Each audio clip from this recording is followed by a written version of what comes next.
Habari ya wakati huu mtazamaji wa Bundara TV, karibu katika mahojiano haya leo. Tumeweza kutembelea moja kati ya wanachama mashuhuri kutokea hapa mkoani Kigoma. Huyu ni mwanachama wa Chama cha Demokrasia na Maendeleo Chadema. Hapa ni mkoani Kigoma, tumeweza kumtembelea leo. Mimi ni Kanyuka Jonas Kanyuka nikikuendeshea mahojiano haya mwanzo hadi mwisho wa kipindi hiki. Tutakwenda kuzungumza kwa undani zaidi kuhusu hali ya chama ipoje katika mkoa huu wa Kigoma. Pia tutakwenda kuzungumzia kwa ufupi kuhusiana na mitazamo yao kama mmoja kati ya wanachama kutokea hapa mkoani Kigoma kuhusu kesi ya mwenyekiti wa Chama cha Demokrasia na Maendeleo Chadema. Lakini pia tutakwenda kusikia mtazamo wao kama wanachama na msimamo wao katika nyakati hizi ambazo tunaweza tukasema ni nyakati ngumu kwa chama hiki cha Demokrasia na Maendeleo Chadema, kwa sababu ukiangalia ni chama ambacho kinaongozwa na mwenyekiti yupo gerezani, yupo mahabusu kule kwa kesi ya uhaini. Lakini pia ukiangalia ni chama ambacho kilikuwa kimefungiwa kwa muda kidogo kufuatia sekeseke za hapa na pale. Yote hayo tunakwenda kuyatizama leo katika mahojiano haya maalum. Mimi ni Kanyuka Jonas Kanyuka kutokea hapa Bundara TV. Moja kwa moja tunaungana na moja kati ya watu mashuhuri, tunasema kindakindaki wa Chama cha Demokrasia na Maendeleo Chadema. Majina yako tafadhali kwa baadhi ya watazamaji ambao wanakutizama hivi sasa. Asante sana. Kwa majina yangu naitwa Ramadhani Adam Jafari, kwa jina maarufu Lama Kachide. Bwana, kwa mtazamaji ambaye hafahamu, labda wewe upo katika ngazi gani ya chama? Kwa sababu tulivyokuwa tunakuja hapa bwana, tulisikia kwamba kuna jamaa yupo pale, ni mtu unaonekana ni mtu maarufu kiufupi kwa hapa Kigoma. Labda wewe unajishughulisha na nini na ni ngazi yako ni ipi, yani kazi yako katika chama kwa hapa Kigoma? Mimi ni kamanda, napambania chama, kamanda wa chama na ngazi ya mkoa. Kwa sasa hivi kitaifa na hapa Kigoma kwa ujumla, mwenendo upoje? Na nyie kama wanachama mashuhuri, tunajua ni mengi ambayo yamepitika hapa katikati, sekeseke za hapa na pale. Chama kimefikia wapi?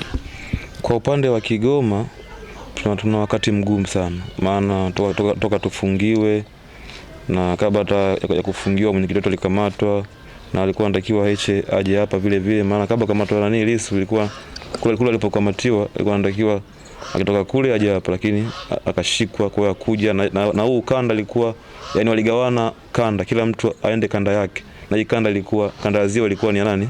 Ni ya Lissu.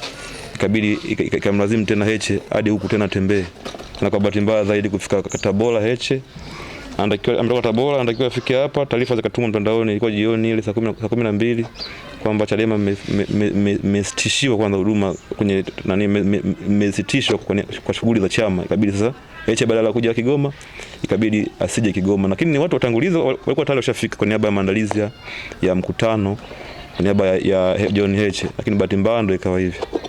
Sekeseke zilipitika kuhusu wewe, na kuna baadhi ya watu, na uliwahi kuniambia kwamba ulipotea kwa takriban miezi mitatu hivi, kwamba ulikuwa unatafutwa na baadhi ya watu. Labda ilituambia ilikuwaje kwa ufupi kidogo, ili mtazamaji anayekutizama aweze kujua ulipitia mambo gani katika chama.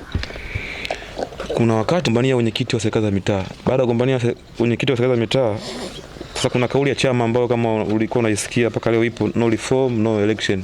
Ile kauli ilitoka kwa wanachama na wala sio kwa kiongozi.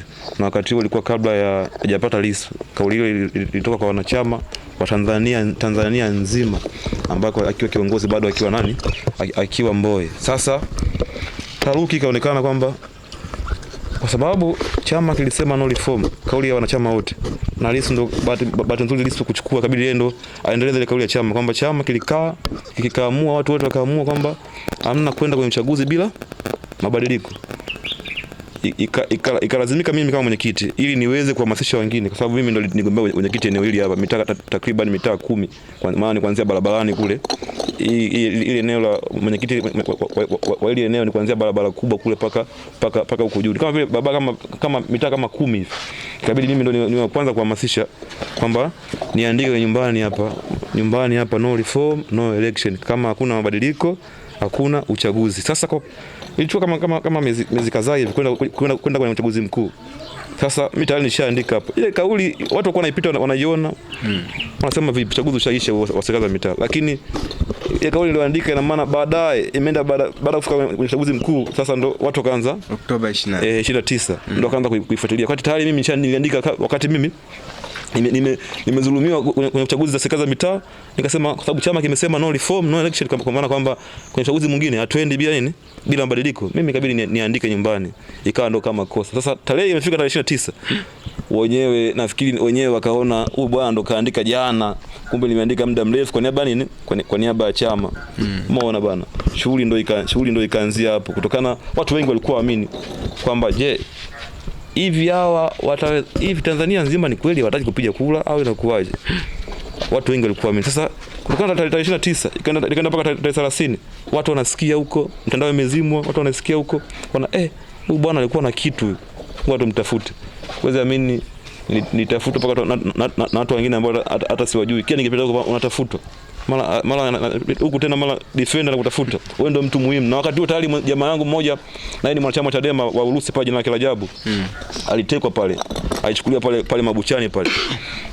Hapo kwa Mchaga hapo. Alichukuliwa, gari lilikuja, wakapaki gari, maana ile pikipiki yule. Wakambizia ametoka dukani, kurudi tu pale kwenye pikipiki. Wakamchukua. Anapiga kelele pale akusaidiwa. Jamaa anatekwa nini? Kwa Mchaga pale akusaidiwa. Nilikuwa hapa sasa, mimi sipa kukaa hapa. Kama mzangu ashakamatwa, nikaenda pale Urusi usiku, nakumbuka ilikuwa ni usiku wa saa 9 usiku, na hiyo siku ilikuwa usiku wa tarehe 29, kulikuwa na mvua moja kubwa sana. Kama unaikumbuka hiyo siku. Lakini hapa Kigoma.